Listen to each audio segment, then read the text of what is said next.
증인신문이 이루어질 텐데, 김영현 증인은 뭐 변론으로 하더라도 나머지 증인들의 경우에는 피청구인이 군통수권자 지위에 있으면서 선언했던 이 계엄 선포 당시에 피청구인으로부터 여러 국회, 특히 국회 계엄 해제 요구 의결을 방해하기 위해서, 저지하기 위해서 구체적인 지시를 받았던 사람들이 여러 사람 있습니다.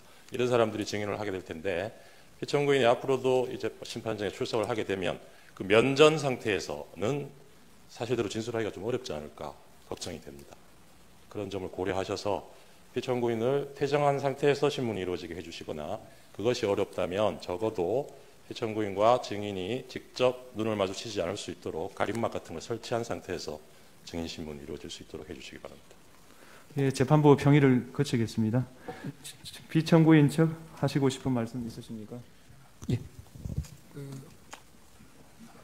탄핵 재판이라는 게 형사소송 절차 준해서 하는 것이고, 또 제가 지금 직무 정지된 상태이기 때문에 어떤 영향력도 행사할 수 없습니다.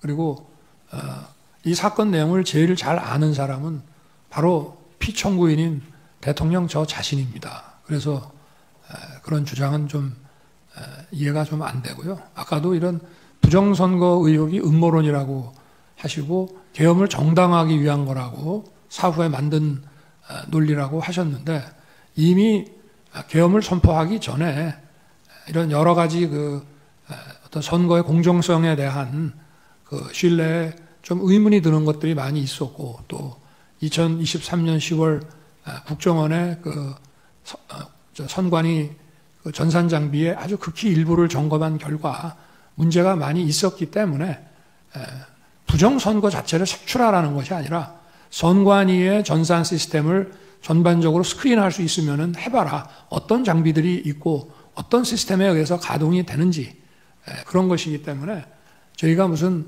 선거가 전부 부정이어서 믿을 수 없다 하는 그런 음모론을 제기하는 것이 아니라 팩트를 확인하자는 그런 차원이었다는 점을 이해해 주시기 바랍니다. 네, 네, 말씀 잘 들었습니다.